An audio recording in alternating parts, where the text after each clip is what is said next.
우리 다시 한번 인사합시다. 할렐루야. 아멘. 할렐루야. 권사님 감사합니다. 주차장과 온라인 그리고 CD와 방송 등을 통해 예배하시는 여러분 모두에게 하나님의 사랑과 은혜 그리고 우리 삶에 필요한 모든 은사가 오늘 예배와 말씀을 통해 임하시기를 다시 한번 축복합니다. 믿어주십니까 여러분들? 벌써 1월 31일이에요. 마지막 주 마지막 날입니다. 팬데믹이라고 하는 거대한 벽도 이 시간의 흐름에는 어쩔 수 없는 것 같습니다. 이렇게 하루하루 참 힘들지만 하나님의 은혜에 의지하여 우리의 인내를 이루다 보면 끝나지 않을 것 같은 이 팬데믹도 결국에는 그 종국을 우리가 볼 수 있을 거라 저는 그렇게 믿습니다. 여러분 조금 더 힘내주시고 건강이 사명이다 라고 우리가 외치는 것처럼 기도하는 것처럼 여러분 개인 방역과 경건의 훈련에 최선을 다해서 임해 주시기를 다시 한번 부탁의 말씀을 드립니다. 여러분 요즘 어떻게 지내고 계십니까? 팬데믹이라는 것 말고도 우리를 참 지치게 하고 힘들게 하는 이슈들이 너무나 많은 것 같아요. 확진자의 증세가 좀 꺾이는 것 같기도 하고 백신이 주변 많은 분들 가운데 또 맞춰지는 것 같기도 합니다. 그러나 좀 꺾였다 하더라도 여전히 미국이 세계 1등이에요. 확진자가. 그리고 백신이 보급된다라고 하는 뉴스와 더불어서 변이가 온다라는 그런 뉴스도 우리의 마음을 무겁게 합니다. 더욱이 우리의 조국으로부터 들려오는 특히 교회를 향한 그들의 시선과 뉴스는 우리의 마음을 너무나 부끄럽게 하고 당혹하게 합니다. 생후 8개월의 여자아이를 입양해서 8개월 동안 장기간 학대를 가하여 결국 사망하게 했던 그런 사건이 있었습니다. 입양했던 양부모의 과실뿐 아니라 세 차례의 아동학대 신고를 자세히 조사하지 않았던 경찰도, 그리고 학대가 분명한 아이의 그 상흔을 보고도 제대로 조사하지 않았던 병원 등 이 모두가 지탄의 대상이 되고 있습니다. 교회에도 그렇습니다. 이단이었던 신천지뿐 아니라 수많은 교회와 선교단체들, 인가받지 않은 대안학교들, 거기가 집단 감염의 터가 되었습니다. 특히 작년 미국의 어느 지역에 복음대회 주 강사로 초청된 아무개 목사님께서 사역하시는 한국의 대안학교에서 방역을 소홀히 한 채로 사역에 집중하다가 걷잡을 수 없는 확진자가 쏟아져 나오는 뉴스로 떠들썩합니다. 주요 뉴스에서는 강단을 복음으로 채우는 목사님의 이야기가 아니라 사역을 마치 사업처럼 설명하고 흥분하시는, 홍보하시는 그런 모습이 뉴스 화면을 채워서 보는 우리의 마음을 더욱더 심란하게 만들고 있습니다. 변명의 여지가 없습니다. 필요 이상의 비판을 당한다라고 말 못하겠습니다. 입양 아이를 사망에 이르게 했던 양부모가 목사의 사위와 목사의 딸이라고 해서 그 부부가 같은 기독교 대학에서 만났다고 해서 그 남편이 일하는 직장이 기독교 관련 방송국이라고 해서 교회를 향해 기독교를 향해서 날선 비판, 잘못한 것 치고는 너무나 많은 비판을 가하고 있다라고 생각할 수 없습니다. 너무나 길어져 버린 팬데믹 상황에서 국민들이 느꼈던 그 스트레스를, 그 감정을 퍼부을 만한 대상을 찾게 되었고 과도하게 공격하는 것이다 라고 말할 수도 없습니다. 명백한 그들의 잘못이고 우리 모두의 책임이기 때문입니다. 우리는 이 시간 철저히 반성해야 합니다. 추락할 대로 추락해버린 기독교에 대한 이미지 때문이 아닙니다. 사람들이 우리를 욕해서도 아닙니다. 또 우리와 상관이 없는, 우리 교회와는 상관이 없는 그들만의 이야기다라고 거리를 두고 다른 사람과 함께 욕하는 것도 우리는 멈춰야 할 것입니다. 그들의 문제는 사실 우리의 문제입니다. 그들을 통하여서 우리는 거울 삼아야 합니다. 우리는 그들을 통하여 반성해야 합니다. 더 제대로 살지 못했던 우리의 삶을 말씀을 통하여 돌아봐야 한다라는 것이에요. 아니 목사님, 내가 잘못한 것도 아니고 우리 교회가 잘못한 것도 아닌데 우리가 왜 반성해야 합니까? 우리가 왜 숨어야 합니까? 라고 물으신다라면 가장 근본적인 질문을 여러분께 드리겠습니다. 여러분, 기독교가 뭡니까? 그리고 기독교인이란 누구입니까? 기독교와 기독교인이라고 하는 것은 예수 그리스도를 믿고 예수님처럼 따라 살아가는 것이라고 생각을 합니다. 예수님이 이 땅에서 어떻게 사셨습니까? 왕의 보좌를 버리고 낮은 곳으로 스스로 임하셨어요. 죄가 없으심에도 불구하고 스스로 세례를 받으셨습니다. 능력을 감추시고 광야의 굶주림과 사단의 시험 앞에 서신 것이 예수님의 삶 아니었습니까? 종국에는 어떻습니까? 억울한 재판과 비참한 죽음을 당하셨습니다. 이 모두를 묵묵히 성취하셨습니다. 저와 여러분이 믿고 있는 기독교는 교리의 모음이 아닙니다. 삶의 방식이에요. 우리가 예수님처럼 따라 살고자 한다라면 우리는 예수님을 닮아야 합니다. 기독교를 지식이 아니라 종교의 하나가 아니라 삶의 방식으로 우리가 수용해야 한다라고 하는 것입니다. 그래서 첫 번째 점검해야 할 것이 있습니다. 우리는 인정해야 합니다. 이 땅에서의 우리의 인생은 마치 전쟁과 같다라는 것이에요. 오늘 말씀 로마서의 대상 수취인인 로마 교회는 사실 사도 바울과 별 관계가 없는 교회 중에 하나입니다. 다른 선교지의 교회들처럼 바울이 개척했다든지 혹은 바울의 목회적인 영향력 아래에 있지 않습니다. 적어도 로마서 이 편지가 도달하기 전에는 그랬어요. 로마 교회에는 비교적 초반에 세워졌던 교회였습니다. 초대교회, 즉 예루살렘 교회가 세워진 후에 회심했던 유대인 그리스도인들을 중심으로 가정교회를 중심으로 세워진 교회가 로마 교회였다라는 거죠. 그래서 초반엔 그 리더십을 유대인 그리스도인들이 가져갔었습니다. 그리고 이방인 그리스도인들은 그 옆에 손님처럼 있었다라고 하죠. 그러다가 변화가 일어났습니다. 주후 49년에 로마의 황제였던 글라디우스 황제가 어떤 명령을 내립니다. 모든 로마 안에 있는 유대인들을 다 밖으로 내쫓는 그런 명령이었습니다. 이 명령 때문에 이 로마 교회 안에도 리더십이 바뀌게 됩니다. 유대인 출신 그리스도인에서 이방인 출신 그리스도인에게로 리더십이 변화가 될 수밖에 없었어요. 바로 그때 그 일이 있고 난 몇 년이 되지 않아서 3차 전도 여행 가운데에 고린도에서 로마 교인들을 향해 쓴 편지가 바로 로마서입니다. 그러니까 당시 내적으로는 리더십의 변화, 그런 혼란이 있었고요. 외적으로는 로마 황제의 핍박을 대면하고 직면하고 있었던 것이 바로 로마서를 필요로 했던 로마 교회의 상황이었다라는 거예요. 그래서 하나님께서는 이방인의 사도였던 사도 바울을 통하여서 이방인 그리스도 중심이 되었던 그 리더십의 중심이 되었던 로마 교회에게 1장부터 11장까지는 로마서를 통하여 복음의 기본에 대해서 우리가 어떻게 믿음으로 하나님의 자녀가 되었는지, 그 의미가 무엇인지, 신학적인 배경은 무엇인지, 무엇을 위해서 하나님께서 우리를 그렇게 부르셨는가를 말씀하시고 12장부터 16장까지는 그렇다라면 이 복음을 받게 되고 누리게 되고 수용한 사람은 어떻게 살아가야 하는지를 말씀하고 있다라는 거예요. 그 중에서 오늘 본문인 로마서 12장은 그리스도인의 삶의 방식 첫 번째를 말씀하는 장이기도 합니다. 그런데 그 12장의 결론이 바로 오늘 21절의 말씀이에요. 오늘 말씀 중에서 가장 중요합니다. 우리 다 함께 21절의 말씀 읽겠습니다. 시작. 악에게 지지 말고 선으로 악을 이기라. 아멘. 여러분, 다 잊어버리면 안 되는데 다 잊어도 돼요. 근데 요거 하나만 기억했으면 좋겠습니다. 다시 한번 12장 21절의 말씀 시작. 악에게 지지 말고 선으로 악을 이기라. 아멘. 아멘. 여러분, 오늘 본문 9절부터 21절까지를 읽어오신 분들은 아마 눈이 핑핑 돌아갔을 겁니다. 왜냐하면 우리가 세상에 살아가면서 만나는 다양한 사람들에 대해서 하나님은 다양한 윤리를 말씀하고 계셔요. 이런 사람 앞에서는 이렇게 해야 되고, 이렇게 할 땐 이렇게 해야 되고, 혼자 있을 땐 이렇게 해야 되고, 원수 앞에서는 이렇게 해야 된다라는 다양한 말씀을 합니다. 그런데 그 다양한 말씀의 결론인 각 사람마다의 다른 윤리의 결론이 바로 21절의 말씀인데요.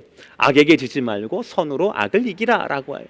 근데 여기에서 지지 말아라 그리고 이겨라 라고 하는 이 단어는요, 모두가 전쟁에 관한 단어입니다. 전투에 관한 단어예요. 그러니까 말씀은 이렇게 됩니다. 오늘 본문 9절부터 21절까지의 말씀, 다양한 세상의 사람들에게 우리는 동일한 진리를 가지고 동일한 자세를 가지고 살아가야 하는데 그것은 마치 전쟁과도 같다라는 거예요. 우리가 지지 말고 반드시 이겨야 할, 고수해야 할 삶의 태도다라고 할 수가 있겠습니다. 간단하게 설명하겠습니다. 10절을 보시면 형제에 대해서 말씀합니다. 형제에 대한 우리의 윤리가 뭡니까? 사랑하고 서로 우애하고 존경하기를 먼저 하라라는 거예요. 11절을 보면 주님에 대한 자세입니다.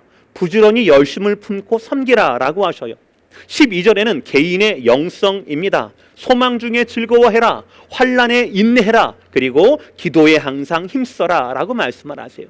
13절에서는요, 같은 신앙을 가진 성도들을 향하여서 뭐라고 하십니까? 그 성도들의 필요를 채워줘라, 그리고 손님 접대를 잘해라 라고 말씀을 하세요. 14절부터는 나를 핍박하고 박해하는 내 원수들을 향한 말씀이에요. 14절 원수를 축복해라. 17절 악을 악으로 갚지 말아라. 18절 될 수 있으면 모든 사람과 화목해라. 19절 원수 갚지 말라. 20절 원수가 줄이면 먹이우고 목마르면 마시우라 라고 말씀하세요. 그 결론이 악에게 지지 말고 선으로 악을 이기라라는 말씀이에요. 전쟁과도 같은 우리의 인생이고 우리의 삶이고 복음의 산이라는 겁니다. 사랑 성도 여러분, 먼저 인정하시기를 바랍니다. 이 땅에서의 삶은요, 인생 그 자체는 그냥 흘러가는 대로 흘러가면은 이렇게 어렵지 않을 거예요. 내 마음대로 생각하면 되는 거니까요. 하고 싶은 대로 살면 되니까요. 그러나 복음을 따르는 사람들, 복음대로 살고자 하는 성도다운 성도는요, 그 그리스도인답게 살기에 이 인생은 너무나 복잡하고 어렵다라는 거예요.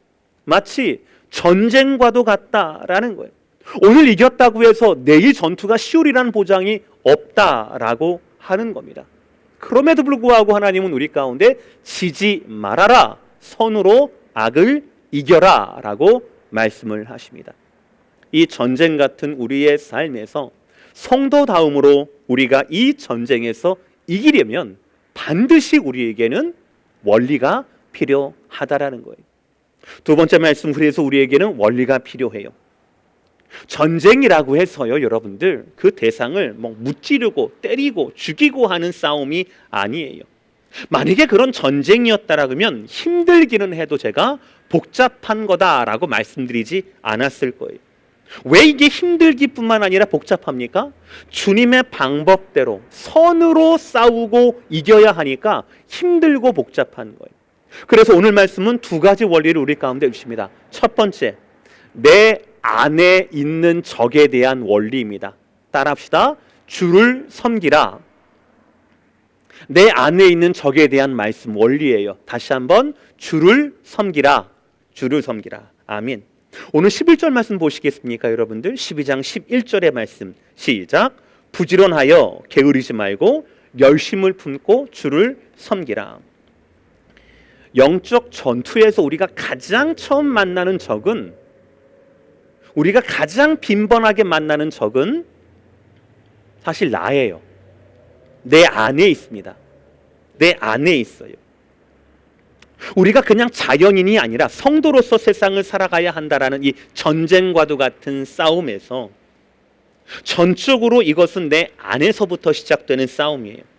내가 먼저 군사라고 하는 것, 내가 흘러가는 대로 살아갈 것이 아니라 주님의 군사답게 살아가야 한다라고 하는 것, 이것을 내가 먼저 인지하고 결단해야 한다라는 거예요.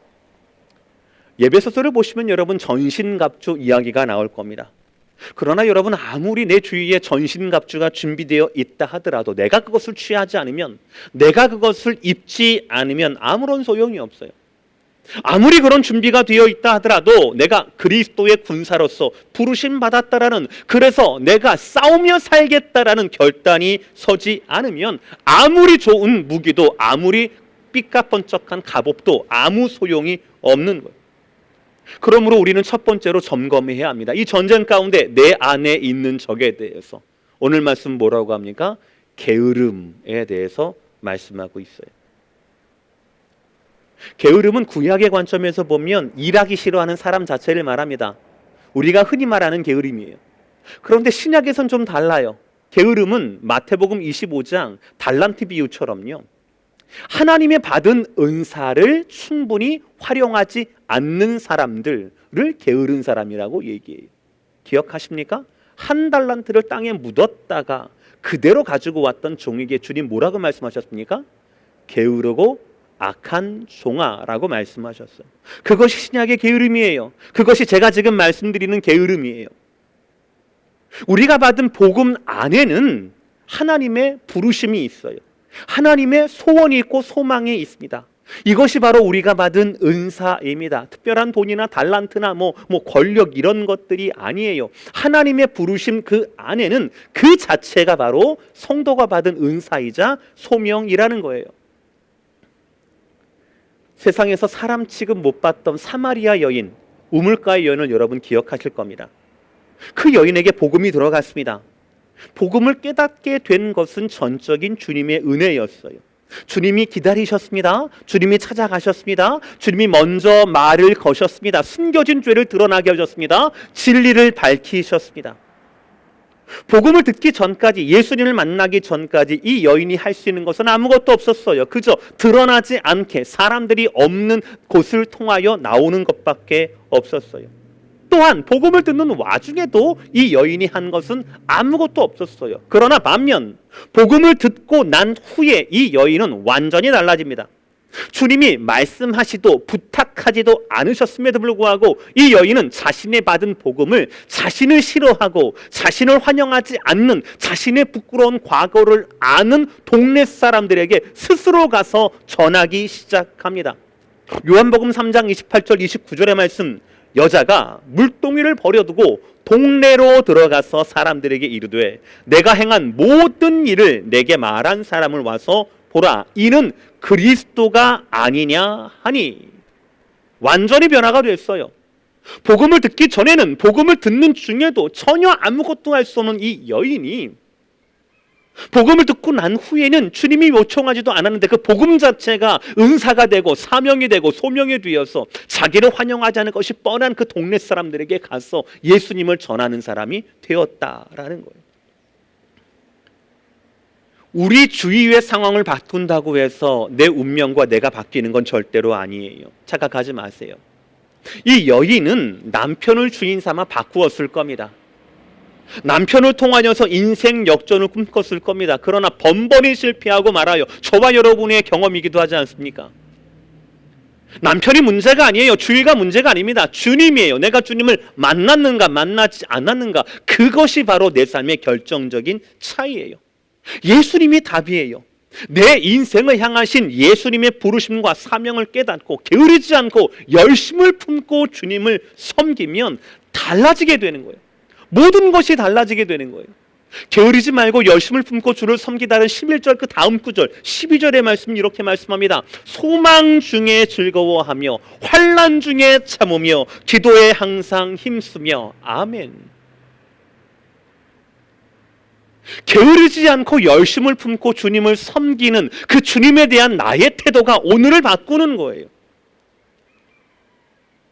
언제 회복하냐 그게 아니에요. 소망 중에 즐거워합니다. 인내를, 환난 가운데 인내하게 됩니다. 기도로 말미암아 내 삶이 채워지게 되는 거예요. 이 모두가 뭐예요? 주님 때문에, 주님이 열어가실 미래를 바라보면서 오늘 하루를, 현재를 견디는 겁니다. 사랑하는 성도 여러분, 전쟁 같은 인생에서 가장 먼저 만나는 적이 누구라고요? 내 안에 있는 게으름이라고요. 복음을 들었지만 복음대로 살지 않아도 된다라고 하는, 착각하게 하는 비복음적인 내 안의 게으름이 그렇다고요. 가장 자주 만나게 되는 내적 적도 마찬가지입니다. 이 원리를 잘 기억하시길 바랍니다. 게으르지 말고 타협하지 말고 주님을 열심을 품고 섬기시기를 주의 이름으로 축복합니다. 그렇게 주님에 대해서 태도를 내가 바르게 갖는다라고 한다면 환난 가운데 있는 오늘 하루도 소망으로, 기도로, 영으로, 기쁨으로 가득 차게 될 것입니다. 두 번째 원리입니다. 두 번째 원리는 내 밖의 적에 대한 원리입니다. 다 함께 따라합시다. 주님께 맡기라. 다시 한번 따라할까요? 주님께 맡기라. 두 가지 원리를 말씀드렸습니다. 첫 번째는 뭐라고요? 내 안에 있는 게으름에 대해서 주님을 섬기라 라는 거. 두 번째, 내 밖에 있는 적에 대해서는 뭐라고요? 주님께 맡기라 라는 원리예요. 오늘 19절 말씀 다 함께 보겠습니다. 내 사랑하는 자들아, 너희가 친히 원수를 갚지 말고 하나님의 진노하심에 맡기라. 기록되었으되 원수 갚는 것이 내게 있으니 내가 갚으리라고 주께서 말씀하시니라. 요즘 하나님께서 새벽마다 우리에게 마태복음을 주셨어요. 지난주엔 산상순 말씀을 묵상했습니다. 그때도 마찬가지예요. 원수 갚는 것을 주님께 맡기라 라는 이 원리는 산상수훈에도 동일하게 나옵니다. 우리가 사는 이 세상에서 당한 만큼 갚아준다라고 하는 복수의 개념이 지금 차고 넘치는 시대를 살고 있습니다. 사실 오래전 모세 율법뿐 아니라 우리의 인식 깊은 곳에 자리 잡은 눈에는 눈, 이에는 이, 이것을 우리는 상식이나 정의라는 이름으로 부르고 있습니다. 근데 여러분 생각해 보세요. 내가 복을 받았다고 쳐요. 내가 돈을 많이 벌었어요. 그것 때문에 내가 너도 돈을 많이 벌어야지, 너도 똑같이 복을 받아야지 라고 말하지 않아요. 그럴 때는 말하지 않습니다. 대신 뭐예요? 내가 손해봤으면 너도 손해봐야지, 너도 그 손해에 맞는 벌을 받아야지 라고 말합니다. 이게 상식이에요. 이런 복수와 처벌을 통해서 정의를 이루려고 하고 있습니다. 그리고 그 기대에서 어긋나면은 정의롭지 못한 세상이라고 우리는 불평합니다. 전 잘 모르겠어요. 과연 그런 처벌을 통한 평등을 우리가 과연 정의라고 부를 수 있을지, 또 더 나아가서 실질적으로 우리가 사는 이 세상에서, 이 현실 세계에서 모든 사람들이 동일한 법의 적용을 받게 될 날이 올지 저는 잘 모르겠습니다. 그러나 분명한 것은 복음은 이러한 복수를 동의하지 않는다라는 것, 어떠한 사적 복수도 금지한다라는 겁니다. 이런 처벌이나 정죄를 통하여서는 아무것도 이룰 수 없고 누구도 구원할 수 없다라고 말씀합니다. 대신 산상수훈에서 오늘 말씀에서 뭐라고 합니까? 주께 맡기라, 내가 갚으리라 라고 말씀을 하세요. 이것은 우리의 인격에 관한 말씀이 아니에요. 우리의 믿음에 관한 문제예요. 원수 갚는 것이 내게 있으니 내가 갚으리라 라는 말씀이 있음에도 불구하고 내 원수를 내 손으로 갚겠다라고 하는 자세는 말씀을 믿지 않는 결과이고 하나님의 역사를 제한하는 결과입니다. 분명히 들으세요. 원수가 계속 원수로 남아있어서는 안 된다라는 거예요. 성도에게 있어서는 그것은 어울리지 않는 겁니다.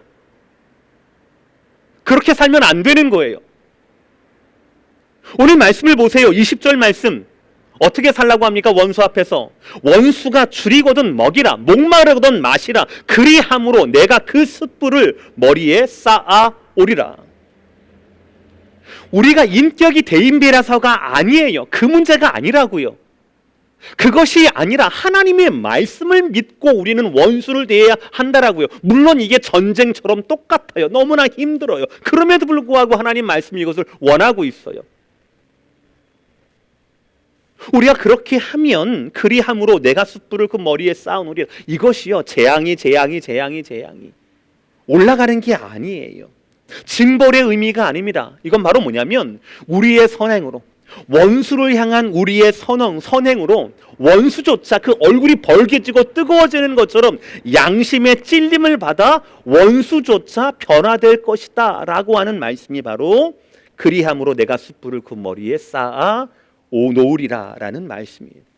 결국 그리스도인은, 복음으로 사는 자들은 원수조차 사랑하고 섬기는 복음의 방법, 하나님 말씀을 믿고 실천하는 그 복음의 방법이 나뿐 아니라 내 원수조차 변화시킬 수 있는 유일한 방법이고 저와 여러분의 삶의 방식이라는 것입니다. 여러분 꼭 기억하십시오. 기독교는 이론의 교리의 나열이 아닙니다. 더 나은 인격을 위한 무슨 도구도 아닙니다. 기독교는 삶의 방식 그 자체입니다. 나와 주님과의 관계에서 시작되는 삶의 방식이에요. 주님 때문에 원수조차 다르게 대해야 하는 것이 복음이 말씀하는 삶의 방식이라고요. 여러분, 이 부르심에 순종하십시오. 세상 사람들과 달리 사시고 이 복음으로 세상을 이기시기를 주의 이름으로 축복합니다. 마지막 세 번째 말씀, 이것이 오늘 말씀의 결론이길 바랍니다. 내가 아니라 내 안의 복음이 이겨야 이기는 겁니다. 내가 아니라 내 안의 복음이 이겨야 이기는 겁니다. 다시 한번 21절 말씀 보겠습니다. 악에게 지지 말고 선으로 악을 이기라. 아멘. 여기에서 악에게 지지 말고 라는 이 말씀을 원문대로 번역을 하면 이렇게 됩니다. 계속해서 악에 의해서 정복을 당하지 말라라는 뜻이 돼요. 악과의 전투는 예전에도 있었어요. 그리고 앞으로도 될 겁니다. 악을 지배하는 사단은요, 악을 조성하는 사단은 계속 우리를 우는 사자처럼, 먹잇감을 노리는 배고픈 사자처럼 우리를 향해 도전하게 될 겁니다. 그런데 이런 악의 도전에 대해서 우리가 이기는 방법은 간단합니다. 선으로 악을 이기라 라고 말씀을 하세요. 간단한데 무지 어렵죠. 칼빈 선생님은 이렇게 말씀하셨습니다. 우리가 만약에 악에 대해서 보복하려고 든다라면 그 자체로 우리는 이미 패배한 겁니다 라고 지적을 하세요. 이것을 알기 때문에 악의 배후에 있는 사단은요, 아담을 유혹했던 이 사단은 계속해서 우리를 도전하려고 합니다. 억울한 누명, 이유 없는 비판, 과도한 시비에 대해서 우리가 그와 마찬가지로 악한 방법으로 대응할 것을 유혹한다고요. 그러니 여러분, 악플 달지 마세요. 정치 이야기하지 마세요. 뻔히 편히 갈릴 그런 이슈를 가지고 와서 논쟁을 즐기지 마시길 바랍니다. 설교 서론에서 말씀드렸던 교계 관련 사건 사고에 대해서 우리가 아예 할 말이 없는 것은 아닙니다. 그러나 말하면 안 돼요. 우리 교회와 교단과 상관없다라고 할 수도 있어요. 합리적인 분석으로서 한 사람의 잘못도 있지만 제도적인 허점도 분명히 존재한다라고도 말할 수는 있을 겁니다. 그러나 지금 말할 때는 아닙니다. 말하면 말할수록 많은 사람들이 상처를 받게 돼요. 지금은 우리가 더 낮아지고 더 회개해야 합니다. 우리 안에 잘못을 시인하고 더 잘 살지 못했던, 더 잘 지키지 못했던, 더 복음대로 살지 못했던 그것을 시인하고 혹 우리 안에도 그런 비슷한 욕망은 있지 않은지 다시 살펴봐야 합니다. 우리는 언제나 선으로 모든 것을 준비해야 한다라는 것. 악에게 지지 말고 악을 이길 수 있는 유일한 선은 무엇입니까? 바로 하나님의 사랑 그 자체, 아가페 사랑입니다. 하나님이 아니면 알 수도 없고 할 수도 없는 그 본연의 하나님의 사랑. 9절에 말씀하고 있는 하나님의 사랑입니다. 12장 9절 말씀. 사랑에는 거짓이 없나니 악을 미워하고 선에 속하라. 다시 한번 읽습니다. 사랑에는 거짓이 없나니 악을 미워하고 선에 속하라. 여기서 우리는 가장 중요한 하나님 사랑의 속성을 기억해야 합니다. 사랑에는 거짓이 없다. 하나님의 이 사랑에는 거짓이 없다라는 거예요. 헬라어에서 이 거짓이라고 하는 것은요, 겉과 속이 다른 외식을 말하는 거예요. 그리고 이 외식이라는 단어는요, 연극 배우에서 유래했다라고 합니다. 연극 배우가 옛날에는 가면을 썼나 보여요. 그러니까 가면을 쓰고 가면 안에 있는 사람과 가면으로 드러나는 사람, 가면 밖의 사람이 다를 수밖에 없잖아요. 나는 연극 배우예요. 그냥 배역을 맡았으니까 그 배역을 롤 플레잉 하는 거예요. 그 사람이 아니어도 그 사람처럼 연기하는 겁니다. 그런데 하나님의 사랑에는 이런 연기가 없다라는 거예요. 하나님의 사랑은 사랑하는 척하는 것이 아니에요. 하나님의 사랑은 긍휼히 여기는 척하는 것이 아니에요. 하나님의 사랑은 정말 나를 사랑하는 거예요. 정말 나를 긍휼히 여기시는 거예요. 그 증거로서 하나님은 그 아들을 우리에게 보내셨고 죽기까지 저주의 십자가에 달리는 그 순간까지 나를 사랑하신 거예요. 나를 잘못 평가한 게 아니에요. 내 죄를 알면서도, 내 바닥을 알면서도, 내 연약함을 알면서도, 병 가운데 있는, 비참함 가운데 있는 나를 알면서도 불구하고 하나님은 나를 사랑해 주셨다라고 하는 거예요. 내 대신에 채찍 맞으시고 고난당하시고 우리의 질고를 짊어지면서 내 대신에 그러면서 나를 사랑했던 것이 바로 거짓 없는, 가면 없는, 외식 없는 참된 하나님의 사랑이고 악을 이길 수 있는 하나님의 사랑이라는 것입니다. 여러분, 거짓 없는 사랑은 복음밖에 없어요. 우리는 이 복음으로서 세상에 서야 합니다. 이 복음의 속함으로 세상을 섬겨야 합니다. 기독교, 그것은 하나의 종교가 아니라 우리 삶의 방식이기 때문에 그래요. 예수님께서 우리를 사랑하신 방식이기 때문에 그렇다라는 겁니다. 오늘 말씀 마무리하겠습니다. 사랑하는 성도 여러분, 중요한 진리입니다. 꼭 기억하십시오. 우리가 하나님의 말씀에 순종해야 하는 이유는 바로 예수님을 통한 이 조건 없는 사랑, 가면 없는 사랑, 외식 없는 이 사랑 때문입니다. 복음 그 자체, 하나님의 말씀 그 자체로 우리는 복종해야 합니다. 그것이 믿음이에요. 하나님의 자녀된 성도의 삶입니다. 말씀에 대한 순종에는요, 이유가 있을 수 없습니다. 오늘 9절에 악을 미워하고 선에 속하라라는 이 선에 속하라라는 이 말씀이 있잖아요. 선에 속하라 이 말씀은요, 두 사람이 한 몸이 되는 인격적인 결합을 하는 결혼의 관계에 대해서 쓰이는 단어입니다. 만약에 여러분 결혼한 부부가 서로의 의견 차이를 좁히려는 노력을 하나도 하지 않고 야, 네가 나를 사랑하고 섬겨야 할 이유 그것만 따지려 한다라면 부부와의 관계는 오래가지 못할 겁니다. 우리도 마찬가지. 우리는 우리를 향하신 일방적인 사랑, 그 여인을 찾아오셨던 주님의 그 갈걸음처럼 우리를 향한 그 일방적인 복음 때문에 우리는 예수님과 연합이 되었습니다. 그리고 복음을 믿음으로 말미암아 하나님의 자녀가 되었습니다. 그러므로 우리에게는 복음을 받아들임과 동시에 우리에게는 예수님처럼 살고 하나님을 닮아야 합니다. 이것이 복음이 우리 삶의 유일한 방식인 이유입니다. 사랑하는 성도 여러분, 우리는 지금 쉽지 않은 시대를 살고 있습니다. 뉴스로 인해 수많은 비방이 있고 부끄러움이 있습니다. 팬데믹의 상황 앞에 우리의 모습은 초라하고 굉장히 무능력해 보이기까지 합니다. 그럼에도 불구하고 우리가 더 사랑하고 더 낮아야 할 이유는 단순합니다. 하나님이 우리에게 명하신 하나님의 말씀이기 때문에 그렇고 복음이 그랬기 때문에 그렇습니다. 그것이 이 복음이 우리가 살아내야 할 방식 그 자체라고 하는 것, 여러분 잊지 마시고 오늘도 여러분의 안에서 여러분의 밖에서 하나님이 복음만이 드러날 수 있는 하루하루가 되시기를 주의 이름으로 다시 한번 축복합니다. 기도하시겠습니다.